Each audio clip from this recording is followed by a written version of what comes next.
Hi friends, welcome back to my channel. ఈరోజు ఉన్నటువంటి news updates పరిశీలిద్దాం ఫ్రెండ్స్. ఈరోజు ఎన్నో అప్డేట్స్ మనకు కవర్ కావడం జరిగింది. మరి వీడియోని చూస్తున్న వారు చివరి వరకు చూసి లైక్ చేసే ప్రయత్నం చేయండి. మీ ఫ్రెండ్స్ అవసరం ఉన్న వారికి కూడా షేర్ చేస్తే వారికి కూడా యూస్ఫుల్గా ఉండే అవకాశం ఉంది. మరి మన ఛానల్ని మొదటిసారిగా చూస్తున్న వారు ఛానల్ని సబ్స్క్రైబ్ చేసుకోండి ఫ్రెండ్స్. మన ఛానల్లో తెలంగాణ కల్చర్కి సంబంధించిన క్లాసెస్, వాటికి సంబంధించిన పీడిఎఫ్స్ కూడా ఉన్నాయి, ఒకసారి పరిశీలించండి. ఇక మరి వీడియోను స్టార్ట్ చేద్దాం ఫ్రెండ్స్. ముందుగా ఉద్యోగులకు సంబంధించి రిటైర్మెంట్ వయస్సు 61 నుంచి 62 సంవత్సరాలకు పెంచాలడానికి ప్రభుత్వం సమాలోచనలు చేస్తున్నట్టుగా ఇక్కడ వార్త రావడం జరిగింది. దిశ పేపర్లో ఇవ్వడం జరిగింది. ఇంటర్నల్గా ప్రభుత్వం ఆలోచిస్తుంది. ఎందుకంటే రిటైర్మెంట్ బెనిఫిట్స్ వాళ్ళకు ప్రభుత్వం తీవ్రమైన ఆర్థిక ఇబ్బందులలో ఉన్న నేపథ్యంలో మరి ఒక 1 ఇయర్ వాళ్ళకి రిటైర్మెంట్ ఏజ్ పెంచితే దాదాపు 9,000 కోట్ల ఆర్థికంగా 9,000 కోట్ల రూపాయల వెసులుబాటు ప్రభుత్వానికి లభించే అవకాశం ఉంది. మరి ఈ విధంగా 1 ఇయర్ రిటైర్మెంట్ పెంచితే వచ్చే లాభ నష్టాలపైన సమాలోచనలు చేస్తున్నట్టుగా ప్రభుత్వం భావిస్తుంది. సో మొత్తానికైతే మరి రిటైర్మెంట్ ఏజ్ 1 ఇయర్ పెంచాలా వద్దా అన్నట్టు ఇంటర్నల్గా ఒక ఆలోచన చేస్తున్నట్టు, మరి ఈ ఇయర్లో ఎంతమంది రిటైర్మెంట్ అవుతారు, వారికి వచ్చే బెనిఫిట్స్ ఏంటి, ఆర్థిక శాఖ నుంచి లెక్కలు తెప్పిస్తే దాదాపు 9,000 కోట్ల రూపాయల వెసులుబాటు ఒక 1 ఇయర్ రిటైర్మెంట్ పెంచితే ప్రభుత్వానికి వెసులుబాటు వచ్చే అవకాశం ఉందని వార్త రావడం జరిగింది. కానీ నిరుద్యోగ సమాజం నుంచి మరి ఎలాంటి వ్యతిరేకత ఎదురవుతుంది, మరి ఉద్యోగుల నుంచి ఏ విధమైనటువంటి ప్రోత్సాహకం లభిస్తుందనేది మరి ఇంటర్నల్గా ప్రభుత్వం ఆలోచన చేస్తున్నట్టుగా ఇక్కడ వార్త ఇవ్వడం జరిగింది. ఇక ఉద్యోగ నోటిఫికేషన్లు వేయకుంటే 18న ఆమరణ నిరాహార దీక్షకు దిగుతా. నిరుద్యోగ జేఏసీ చైర్మన్ మోతీలాల్ నాయక్ ఓయూలో నిరుద్యోగుల ర్యాలీ.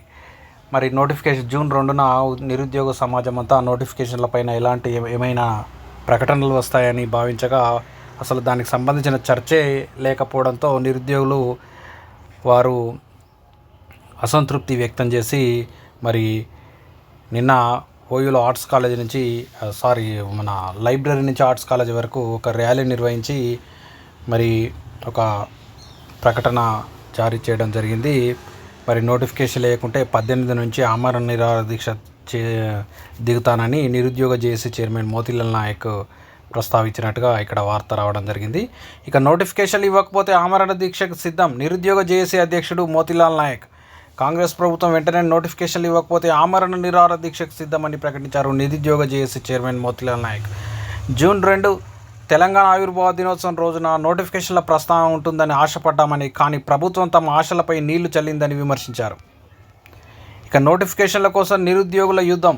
స్థానిక ఎన్నికల్లో కాంగ్రెస్కు షాక్ తప్పదా అంటూ యువ తెలంగాణ పత్రికలో ఒక వార్త రావడం జరిగింది. మరి జూన్ 2న నోటిఫికేషన్లు వస్తాయని నిరుద్యోగులు ఏదో ఒక కనీసం జీపీఓ నోటిఫికేషన్ అయినా డైరెక్ట్ రిక్రూట్మెంట్ ద్వారా భర్తీ చేస్తారనగా దానిపైన వస్తుందని ఆశించగా ఏది కూడా నిరుద్యోగుల సమస్య పైన చర్చే రాకపోవడంతో మరి వారు తీవ్ర అసంతృప్తికి లోనై నోటిఫికేషన్ల కోసం ఒక యుద్ధం ప్రకటించే అవకాశం ఉందంటూ వార్త రావడం జరిగింది. ఇక ఉద్యోగుల డిమాండ్లకు పచ్చజెండా. పెండింగ్ బిల్లుల చెంపునకు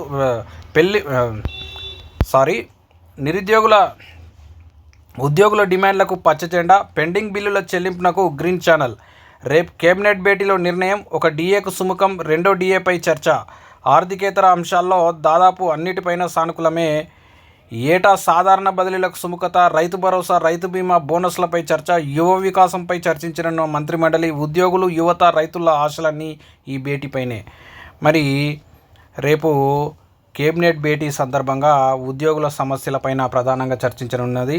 అదేవిధంగా రాజీవ్ యువ వికాసం పథకంలో లబ్ధిదారుల జూన్ 2నే పథకం ప్రారంభించాల్సి ఉండగా లబ్ధిదారుల ఎంపికలో లోపాలు జరిగాయని చెప్పి మళ్ళీ స్క్రీనింగ్ పూర్తి స్థాయిలో చేశాకే స్కీమ్ ప్రారంభిద్దామని ఆలోచించడం. తర్వాత ఈ ఉద్యోగులకు సంబంధించి ఒక డిఏ ఇచ్చేందుకు ప్రభుత్వం ఆల్రెడీ సిద్ధపడగా ఇంకొక డిఏ కోసం వాళ్ళు పట్టుపడుతున్నారు. మొత్తానికి 5 డిఏలు పెండింగ్లో ఉండగా మరి ఒక డిఏ ఇవ్వడానికైతే ప్రభుత్వం ఖచ్చితంగా అంగీకరించింది. అది ఇంకొక డిఏ పైన కూడా చర్చ జరుగుతుందని వార్త రావడం జరిగింది. అదేవిధంగా రాజీవ్ యువ వికాసం, రైతు భరోసా, రైతు బీమాల తదితర అంశాలపైన చర్చ జరగనుందని.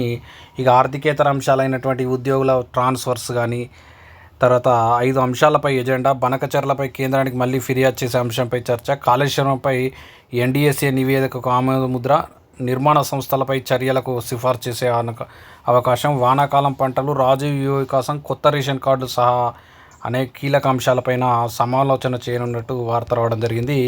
ఇక 118 ఏపీపీ పోస్టుల భర్తీకి ప్రభుత్వం పచ్చజెండా. తెలంగాణలో 118 మంది అసిస్టెంట్ పబ్లిక్ ప్రాసిక్యూటర్ల నియామకానికి ప్రభుత్వం పచ్చజెండా ఊపింది. మరికొద్ది రోజుల్లో నోటిఫికేషన్ జారీ అయ్యే అవకాశం ఉంది. ప్రస్తుతం 285 ఏపీపీ పోస్టులకు గాను 120 మంది మాత్రమే ఉన్నారు. ఈ నేపథ్యంలో కొత్త నియామకాలతో పాటు డిపార్ట్మెంట్ ఆఫ్ ప్రాసిక్యూషన్లో పెద్ద మొత్తంలో పోస్టులు భర్తీ కానున్నాయి. ఇక జోసాలో కొత్తగా 7 విద్యా సంస్థలు.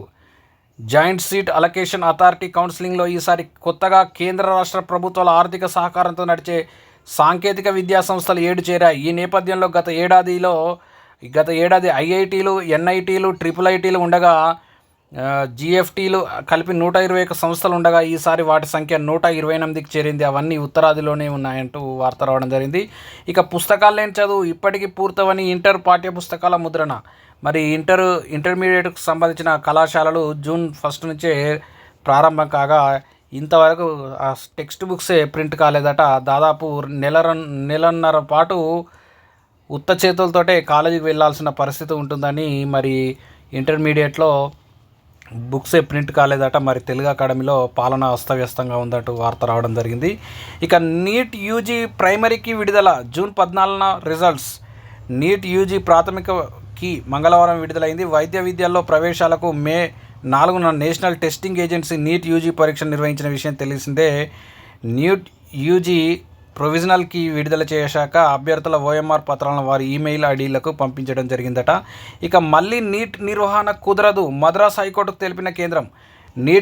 నీట్ ఎగ్జామ్ నిర్వహిస్తున్న సందర్భంలో మద్రాసులో కొన్ని సెంటర్లలో విద్యుత్ సరఫరా నిలిచిపోవడంతో వారి ఎగ్జామ్స్కు డిస్టర్బెన్స్ జరిగిందని పలువురు మద్రాస్ హైకోర్టులో పిటిషన్ వేయగా కేంద్ర ప్రభుత్వం నోటీసులు జారీ చేస్తే ఆ కరెంటు అంతరాయం వల్ల వారి ఎగ్జామ్కి ఎలాంటి అంతరాయం కలగలేదు.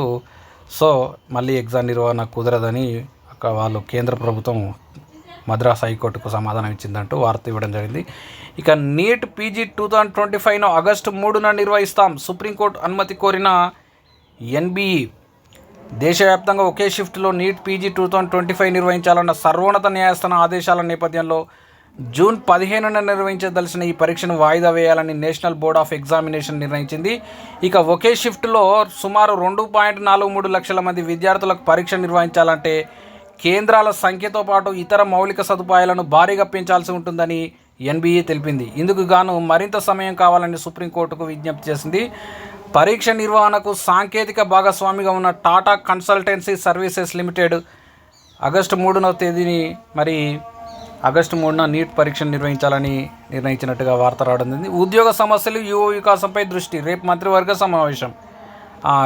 మంత్రివర్గ సమావేశంలో ఉద్యోగులు, నిరుద్యోగులు, యువ వికాసం పైన, నిరుద్యోగులకు సంబంధించి యువ వికాసం, ఉద్యోగులకు సంబంధించి డిఏ ట్రాన్స్ఫర్లు, అదే రైతులకు సంబంధించి రైతు భరోసా, రైతు బీమా తదితర అంశాలు చర్చకు రానున్నాయంటూ వార్త రావడం జరిగింది. ఇక గురుకులాల్లో కోడింగ్ పేరిట కోట్ల దుర్వినియోగం. ఆడిట్ శాఖ తనిఖీల్లో వెల్లడి. ప్రవీణ్ కుమార్ హయాంలోని అక్రమాలంటూ కాంగ్రెస్.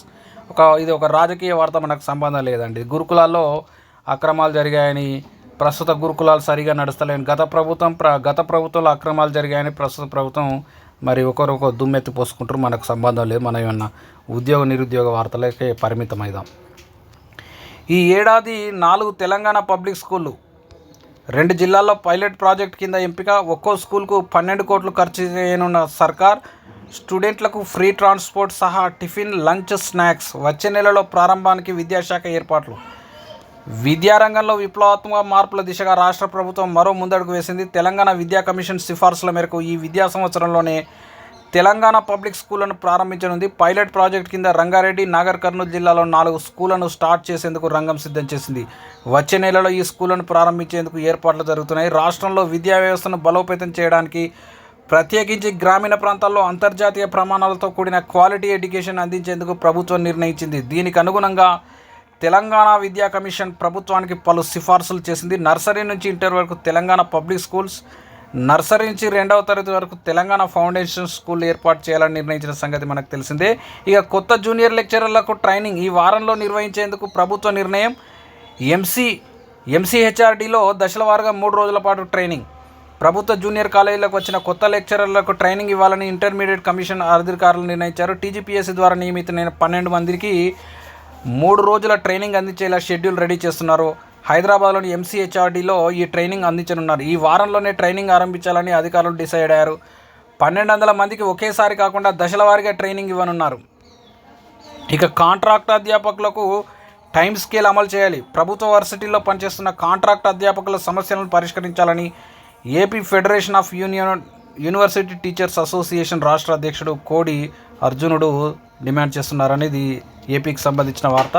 ఇక అమ్మ మాట అంగన్వాడీ బాట ఈ నెల 10 నుంచి 17 వరకు ప్రత్యేక కార్యక్రమాలు మార్గదర్శకాలు విడుదల చేసిన రాష్ట్ర మహిళాభివృద్ధి శిశు సంక్షేమ శాఖ.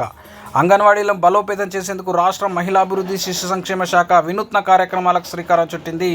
ఈ నెల 10 నుంచి 17వ తేదీ వరకు అమ్మ మాట అంగన్వాడీ బాట అంటూ వివిధ అంశాలతో కార్యక్రమాలు చేపట్టింది. మరి 3 ఏళ్లలోపు ఉన్న పిల్లల్ని అంగన్వాడీలో చేర్పించేలా మరి ఈ కార్యక్రమం ఉంటుంది. ఇక లడఖ్లో 85% ఉద్యోగాలు స్థానికులకే. మరి లడఖ్లో 85% ఉద్యోగులకు స్థానికులకే నిర్ణయిస్తూ మరి కేంద్ర ప్రభుత్వం ఒక గెజెట్ జారీ చేయడం జరిగింది. ఇక 14 లోపే నీట్ యూజీ ఫలితాలు ప్రొవిజనల్ ఆన్సర్స్ కీని విడుదల చేసిన ఎన్డీఏ. వైద్య కోర్సుల్లో ప్రవేశానికి మే 4న జాతీయ స్థాయిలో నిర్వహించిన నీట్ యూజీ ఫలితాలను ఈ నెల 14వ తేదీలోపు ప్రకటించేందుకు నేషనల్ టెస్టింగ్ ఏజెన్సీ సన్నాహాలు చేస్తోంది. నీట్ యూజీ ప్రొవిజనల్ ఆన్సర్ కీని ఎన్డీఏ మంగళవారం వెబ్సైట్లో విడుదల చేసింది. ఇక విద్యార్థులకు 1వ తరగతి నుంచే బేసిక్ మిలిటరీ శిక్షణ. మహారాష్ట్ర ప్రభుత్వం ఫస్ట్ క్లాస్ నుంచే వారికి మిలిటరీకి సంబంధించిన అవగాహన కార్యక్రమాలు, శిక్షణ కార్యక్రమాలు నిర్వహించనుంది. మరి ప్రాథమిక స్థాయి నుంచే విద్యార్థులు దేశభక్తి, క్రమశిక్షణ, శారీరక వ్యాయామం వంటి సద్గుణాలు పెంపొందించడానికి బేసిక్ మిలిటరీ శిక్షణ ఇస్తామని మహారాష్ట్ర విద్యాశాఖ మంత్రి దాదా భూసే పేర్కొన్నారు. ఇక 10 నుంచి 17 వరకు అంగన్వాడీలో వారోత్సవాలు అంటూ వార్త రావడం జరిగింది. ఇక డిఎస్సి పరీక్షలు ఆపలేం. డిఎస్సి ఎగ్జామ్స్ ఏపీలో మెగా డిఎస్సికి సంబంధించి మరి 16,000కు పైగా పోస్టులకు సంబంధించి 6 నుంచి డిఎస్సి ఎగ్జామ్స్ ప్రారంభమైన నేపథ్యంలో పలు పిటిషన్లు ఏపీ హైకోర్టులో దాఖలు కాగా అవన్నిటిని డిస్మిస్ చేస్తూ మరి స్టే ఇవ్వడానికి నిరాకరించినట్టుగా ఇక్కడ వార్త రావడం జరిగింది. డిఎస్సి పరీక్షలను యథావిధిగా నిర్వహించుకోవచ్చని హైకోర్టు ధర్మాసనం స్పష్టం చేసింది. డిఎస్సి 2025 నోటిఫికేషన్పై హైకోర్టులో దాఖలైన పిటిషన్లను ధర్మాసనం కొట్టేసింది. ఈ నెల 6వ తేదీ నుంచి ప్రారంభం కానున్న డిఎస్సి రాత పరీక్షలను నిలిపివేయాలని స్టే కోరుతూ హౌస్ మోషన్లలో దాఖలైన పిటిషన్లను హైకోర్టు ధర్మాసనం మంగళవారం విచారించింది. ఇందులో టెట్ 2 సార్లు నిర్వహించకుండా డిఎస్సి విడుదల, వయోపరిమితి పెంపు, బీఈడీ చివరి సంవత్సరం చదువుతున్న విద్యార్థులకు అవకాశం ఇవ్వకపోవడం, సిబిఎస్ఈ సిలబస్ ప్రకారం చదివిన వారికి లాంగ్వేజ్ సమస్యలపై అనుబంధ పిటిషన్లు దాఖలై ఇవన్నిటిని డిస్మిస్ చేస్తూ స్టే ఇవ్వడానికి నిరాకరించిందంటూ వార్త రావడం జరిగింది. ఇక పంజాబ్ స్కూళ్లలో తెలుగు విద్యార్థులకు మన భాషపై శిక్షణ.